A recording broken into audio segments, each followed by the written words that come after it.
Hello and welcome to the Natural View. I'm Maggie Jacko. I'm the content director of WholeFoods Magazine, and I'm here with my co-host Todd Polly of 24 Stories Marketing. Hi, Todd.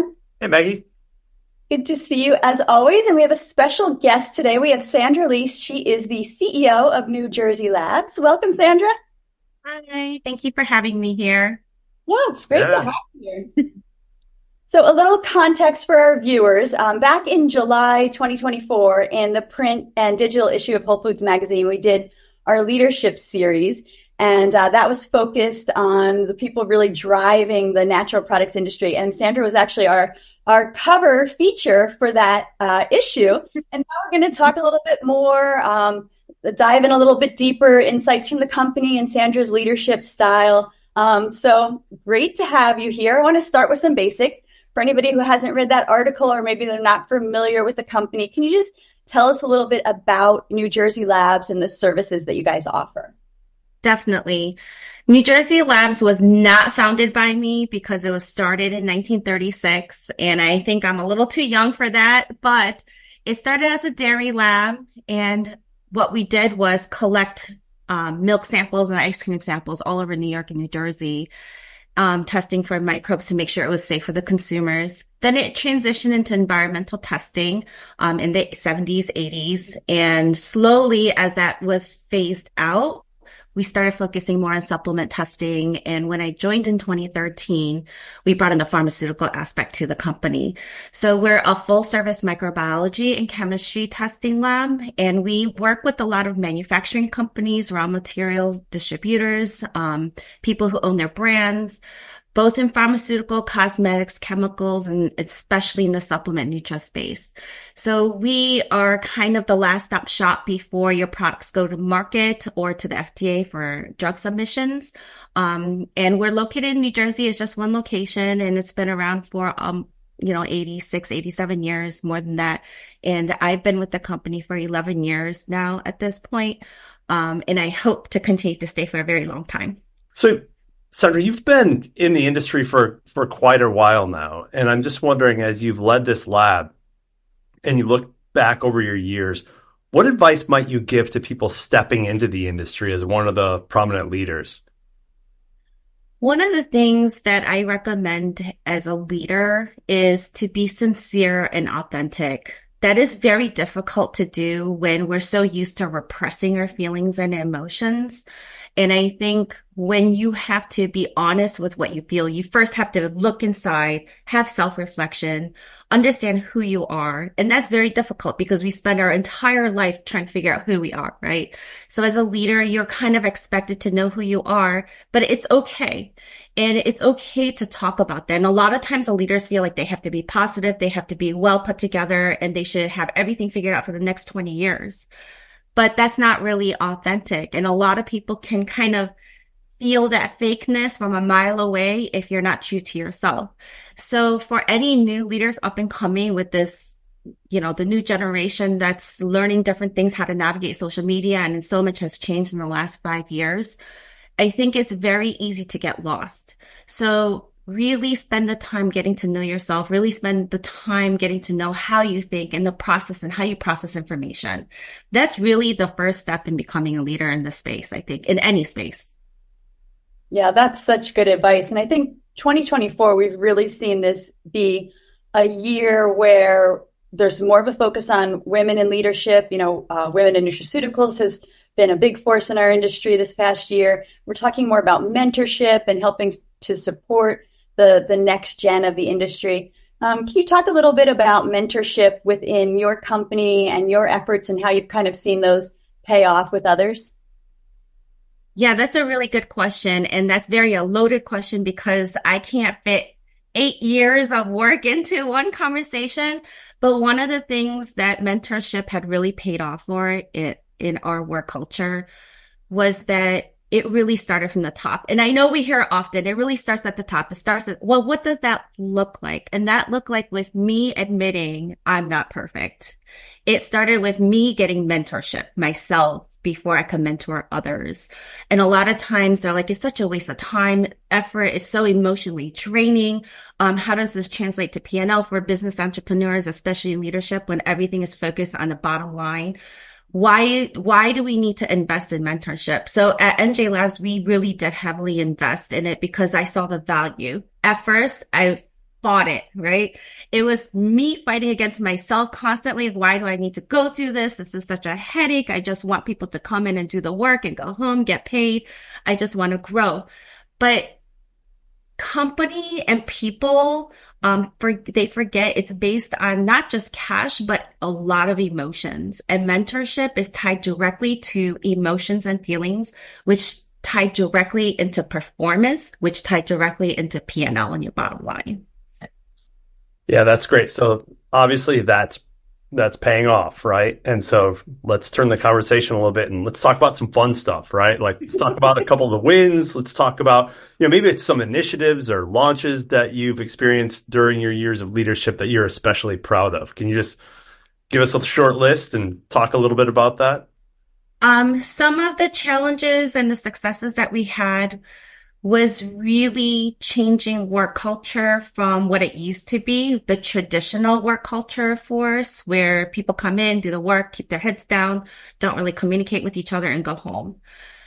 Our biggest success was working with a coach, a professional coach that came in and coached the leadership team, and getting my leadership team on board with that was one of the most difficult challenges because, again, we are coming from 20 to 30 years of experience where this is unheard of. Like, who spends the time on doing this? Who cares how people feel? We're paying them. It's okay. So getting them on board and getting them used to the quarterly trainings, and they're intense. They're not easy because we have to really dig down and face what we don't want to face day to day, and then getting the rest of the team on board. We had I'll share a recent story where we had these weekly chemistry team meetings, for example, and this is where all the grievances come out, right? I didn't like this. This is terrible. Like, we need to change this. And it just seems like a lot of problems and no solutions. And the nature of our business is we're kind of at the mercy of our clients, and they pay our bills. So we have to make them happy. But at what cost, right? So we had a team member raise up his hand and say, you know what? I come in and I plan my whole day out, and then you guys come in and then ruin it. Like, what am I supposed to do? Like, I have to get this done and this is coming on, and what am I supposed to do? And with his hand, like, he was doing this. He's like pointing fingers. And so I was like, whoa, right? The rest of the team's like, what's going on with this person, right? What's going on in his personal life? Like, he never, he's not like this usually. So the first thing that I had learned, and this is not something I would have typically done 4 years ago or 5 years ago, or even 3 years ago, was give employee recognition.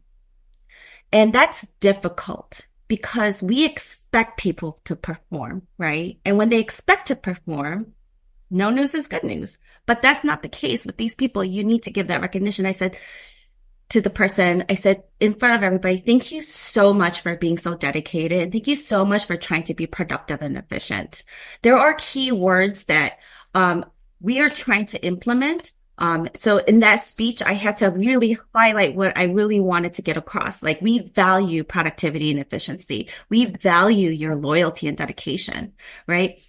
Thank you so much for becoming that person that we have learned to rely on. And the reason why we go to you is because we know you got this. We know you can do this. But if you can't, and it's an issue, please communicate with us. And it's so hard for people to talk to me. I don't know. I'm like, I don't bite, guys. Like, whenever I ever come and hit you upside the head, like, I don't understand what you're so afraid of. And they're like, no. We just don't want to bother you. I was like, without you, there is no me. Without this team, I don't exist. This company doesn't exist. So what do you think is the most important thing to me? And they said, well, the team. I was like, okay, then why wouldn't you communicate with me? And getting that person or those group of people to really open up has been really challenging. And that required fun things like going out bowling, like whole company shutting down at like 2:00 to go bowling, shutting down twice a year to go to a restaurant and do team building experience and really open up our emotions and feelings and talk about it. Going to have a picnic where we have invited our friends, our family, our clients, and spending the whole day doing this together, putting together team games and playing giant Jenga that lasts for an hour. I mean, it's a lot of work where, and a lot of leadership team members may feel like it's not really valuable. Why do you do all these things? And those are the fun things. Getting people to leave the building is one thing, and getting people to enjoy it with each other and talking to people that they typically don't talk to was a big challenge, but is so rewarding in the end because I get these beautiful emails and cards saying how much they really appreciate it. I'm so sorry that was so long. No, I think that's such great, perspective, and to hear the examples too. And I think I so relate to that. Like sometimes you have so many things to check off on your to-do list. Like I have to do this. There's a deadline with this. But putting the time and investing in those things that are kind of might seem more invisible or might seem like, they don't have a deadline, but they're so crucial to the overall success and to keeping everything running. So that's amazing information. I wanted to ask you, just switching gears a little bit. So in the October issue, which is Supply Side West. So for everybody watching, we are talking right before Supply Side West. So we're all gearing up for this. It's coming in 2 weeks from the day that we're talking. We have a feature that is on labs, and you were interviewed for that. And you talked about that in 2025, authenticity and integrity are going to be more critical than ever. And you said that what was good enough in the past is not going to be good enough going forward. So for the companies in there, what do you want them to know about what do we need as an industry as we move forward into 2025?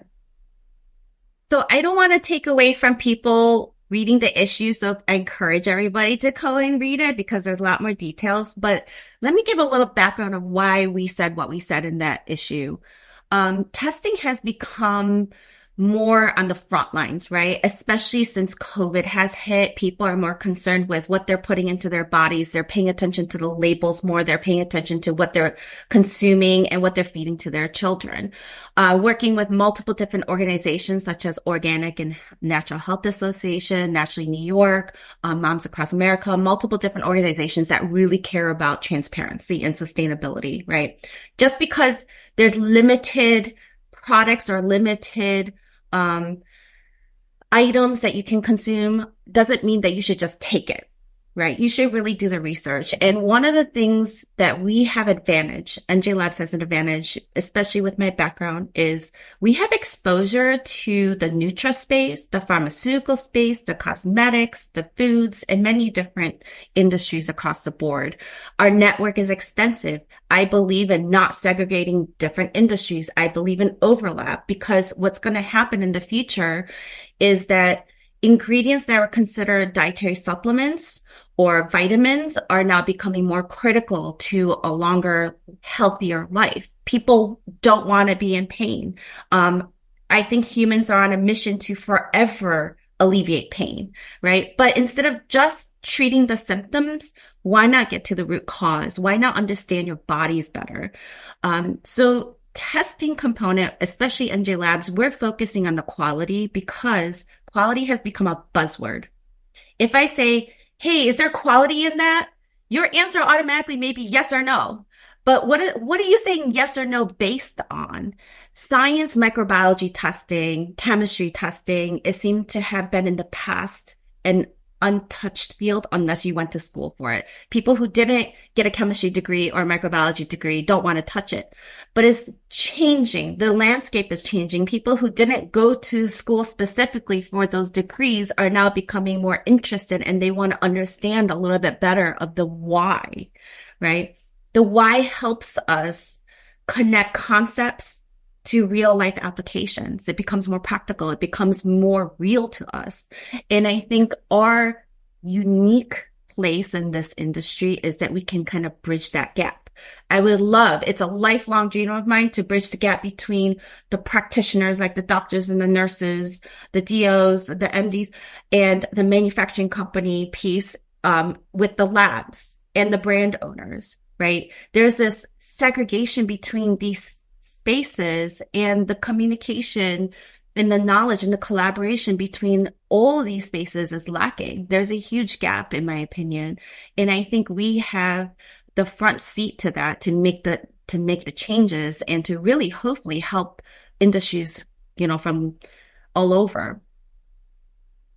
Yeah, I think interesting thing I wanted to say about that, sorry, Todd, it's just I was at the Council for Responsible Nutrition event just last week, actually, and they were really talking about the blurring of the lines between, the food, functional foods, and supplements. So that goes to what you're saying. And then also the point you made about the consumers, we're just seeing Kellogg's really being under fire with, 400,000, I think it was, signatures to talk about, what's in the food. Why is it not the same food in the U.S. that's in other parts of the world, and kind of that demand for transparency. I mean, consumers are really alert and, taking action. They're not just going to not buy your brand. They're going to put your brand on blast. So, yep. Yeah, it's becoming more apparent. People are more interested. And the differences in what's available in the US versus other countries has been around for a very long time. I mean, it's not something that just happened because of COVID. It's been going on for decades. There's different regulations. And I have been exposed to that for the last 20 years. The fact that people are finding out now is astounding. And I think we need to play a bigger role in that. Yeah, I think there's been a sea change here in the last, to me, it feels like 3 to 6 months where a lot of us in the industry, a lot of us who might have spouses that are super vigilant about this and talking about it to me all the time. I'm just saying, dyes in foods and other ingredients that aren't necessarily natural. It has been around a long time. I don't know why, but in the last few months, it has seemed to raise past people interested in natural and has become more of this large consumer sort of question. I think that's great. And I think there's change that will happen there. I'm curious, because you mentioned quality before. This all kind of ties together. And, quality is an interesting term because anyone can throw it out, as you said. And I think sometimes that for the industry at large, that can become an issue because how do you simultaneously prove that you have quality and then also try to educate consumers and make it easy for them to do their homework to seek out quality brands, quality ingredients? I mean, I guess I'm framing that as just one example of some of the challenges that are always faced by our industry. I'm wondering whether it's that challenge or other challenges you see in the industry. How do you think going forward, you as a leader in the industry can help the industry overcome some of its challenges as far as maybe its communication to consumers or any other issue you see out there? That's a very good question.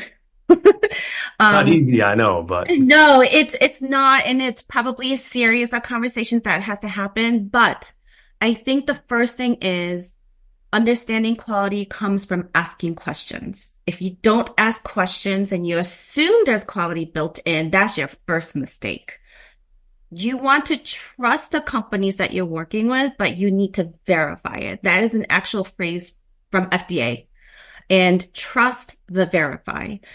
The problem a lot of people face is they don't quite understand the test methods behind their products, right?